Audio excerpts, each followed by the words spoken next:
UFC 320 has just finished, and my goodness, we have got a lot to talk about. It was an absolute banger, action packed.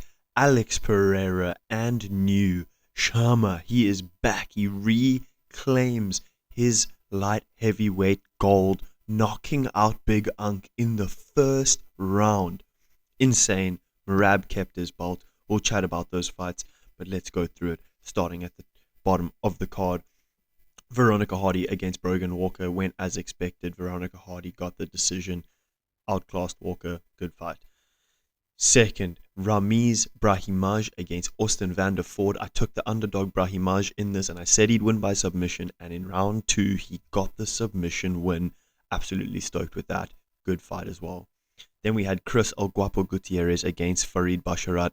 Many were picking Basharat. He was a big favorite in this fight, and he got the job done over 3 rounds. It was a good close fight, but in the end he was just a bit too much for Gutierrez to handle. Macy Chiasson against Yana Santos. Chiasson absolutely selling my parlay. She looked ass. Yana Santos absolutely outclassed her, hit her with knees. Won rounds 1 and 2. Chiasson had a good third round, but it wasn't enough. 29-28 for Santos. Decent fight. Then to finish off the early prelims was Punahele Soriano against Nikolai Veretnikov.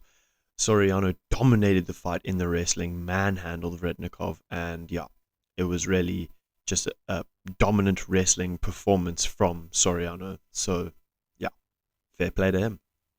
Moving into our prelims, to start us off, we had Edmund Shabazian against Andre Muniz. Shabazian, the golden boy, got it done. With 2 seconds left in the first round, he knocked out Andre Muniz with a beautiful shot. I can't quite remember what it was. It might have been an overhand. But yeah, a beautiful shot, dropped Muniz and got the KO win in the first round, like quite a few people thought he would. Then we had Patchy Mix taking on Jakub Viklatz. Patchy Mix got absolutely robbed, ladies and gentlemen. He lost. I think it was split decision. It was 29-28, 29-28, and what was the last one? I can't remember, but basically Jakub Viklatz won. It was 29-28 to Viklatz for 2 cards, and then 29-28 for Patchy Mix on the other, I'm pretty sure. But only one judge gave round 2 to Patchy Mix, which he definitely won. The other 2 judges gave it to Jakub Viklatz, and they gave round 3 or round 1 to Viklatz. But basically, Patchy Mix won round 2 and 3, but somehow 2 judges gave round 2 to Viklatz as well as round 1, so then he won 29-28. It was a terrible decision, but other than that, Patchy Mix looked terrible, flat-footed again, 0 head movement, doesn't look like a threat. He's probably got one more fight on his contract, and then he's probably going to get released because he's a can. He should have won this fight. He did get robbed, but he still doesn't look good. Viklatz did not look bad. I'm keen to see him back in the octagon. Then Daniel Santos against Yu Ju-Sang. Or Ju-Sang Yu. I was so upset with this. I took Ju-Sang Yu. He was my favorite underdog of the day, of the card. Many people picked him as well. I really thought he was going to get it done. But he got cocky in the first round. He was dropping his hands. He was showboating. And then 20 seconds into the second round, he got put away by Daniel Santos in devastating fashion with a hook. Yeah, that's what happens when you get overconfident and cocky and you're not actually dominating the fight. And yeah, he got shown levels, handed his first defeat. Excited to see him come back, but yeah, needs to focus more. Daniel Santos, on the other hand, very great fight from him, and excited to see him back in the octagon, but he needs to make weight.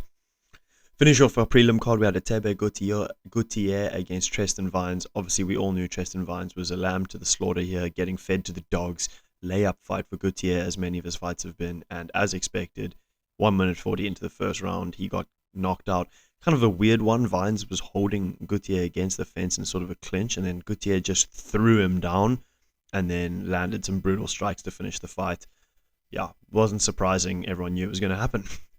Heading into our main card, I almost had a clean sweep except for the main event. I predicted wrong, but nevertheless, we had Abus Magomedov against Joe Pfeiffer to start off the main card. I thought Joe Pfeiffer was going to come out here and knock Abus Magomedov out in the second or third round. He had some other ideas. He said it wasn't part of the game plan, but he did end up shooting the takedown in the first round, and he actually ended up in some trouble with Abus Magomedov on the ground and lost the first round. And then all of a sudden he comes into the second round. He hurts Abus Magomedov with a big power shot, gets him down to the ground, and finds a submission. So surprising win by submission for Pfeiffer, but I did think he was going to win the fight nevertheless. Yeah, good start to the card. Then we had Josh Emmett against Yusuf Zalal. I thought this was going to be a pretty boring fight. I thought Zalal was going to try evade the big power shot for most of the fight, but he proved me wrong. He dived for that takedown. It was a beautiful takedown, and he just got to work on the ground and secured that submission in 1 minute and 38 seconds. It was really beautiful to watch. Got the verbal tap from Emmett. I think it's time for Emmett to retire. I don't think he has that power shot in him anymore, and I just think he's past his days. Retire before you go on a really bad losing streak, in my opinion. Yeah, really not dominant, but really good performance from Yusuf Zalal. I guess it was dominant because he got the takedown and got the sub locked in pretty quick, but yeah, that was really good from him. Called out Lerone Murphy. I think that'd be a very fun fight. Depends what's going to happen with the title. We still need to see what's going to happen with featherweight. Lots of stuff going on there. But yeah, either way, let's see what happens in the featherweight division. Then moving on, Yuri Prochazka against Khalil Roundtree. This was a banger as expected. I thought Yuri was going to find the finish easily. He did, of course, find the finish in the third round, but before that, in rounds 1 and 2, he was getting outclassed by Khalil Roundtree. Let's be real. Roundtree was dominating the fight, landing heavy shots. Yuri was kind of showboating or whatever, but he was getting hurt. He was getting, he was just getting dominated by Khalil Roundtree. And then suddenly in the third round, Khalil Roundtree's cardio just let him down again. Yuri pushed the pace, pushed the pressure, started to take over the fight, and ultimately hurt Khalil a lot, and then found that finishing left hook that put Khalil out. Brutal finish, brutal sport, brutal fight. Great to watch. Really glad Yuri could pull off the win in the end. Yeah, exciting stuff. Yuri against Pereira rematch, third time trilogy maybe. Guess we'll see. Co-main Merab against Corey. Wow. Merab Dvalishvili is just so dominant. We all knew this. We knew his cardio was just absolutely ridiculous. Corey Sandhagen started in the first round brilliantly, won the first round, maybe won the fourth round, but yeah, apart from the first round, he mainly got pretty dominated by Merab. Not even just in the wrestling department. I mean, Merab almost knocked him out. I think it was the third round. That was second or third, but yeah, nearly knocked him out. That was crazy. Yeah, Merab, his progression, his evolution as a fighter has been crazy. I mean, he used to be a hated fighter for being just boring, consistently spamming takedowns, 49 takedown attempts against Petr Yan, that type of stuff. Now he's developed a submission game. He's developed his hands. He's a fun fighter. You've got to give him his props. He's the bantamweight GOAT. I think that's inarguable. I don't even know if that's a word, but I don't think you can argue that he is the bantamweight GOAT, 100%. And I think he's top 10 all time at the moment, or at least he's pushing his way in there. He's almost there. I think he is there personally. But yeah, someone like Corey Sandhagen, who looked at his best. Honestly, he looked really good out there. He looked like he had good cardio, good hands, good wrestling, all that. Like, he looked good, but he still got dominated by Merab. I don't know who beats Merab. I don't know if anyone will until he retires, to be honest. I just don't see anyone beating him. Dominant performance takes the win. And then, of course, our main event, Magomed Ankalaev against Alex Pereira. Oh my goodness. I had Ankalaev winning this one. I thought Pereira stood no chance. This guy came out as soon as the fight started. He started swinging. And yeah, he was the one pushing the pace the whole time, swinging.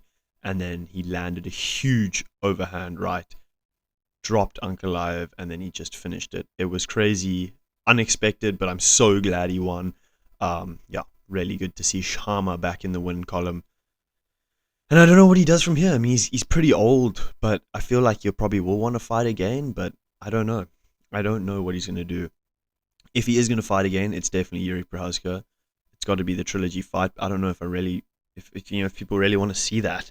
I think Yuri will get knocked out by Pereira again, to be honest. Looking at how he got dominated by Khalil, I think Pereira will knock him out again. So I don't know. I guess we'll see. It depends what Pereira feels like doing, but either way, insane. Did not see it coming. Ankalaev getting flatlined. Yeah, great news for the UFC. Great news for the fans. Alex Pereira is back, and I'll be interested to see what he does next. Who does he fight? Does he fight? see what happens. But yeah, that's just my quick reaction to UFC 320. I hope you enjoyed it, because I enjoyed it. Fantastic fight night. And yeah, I'll see you all next time. Thank you so much for watching.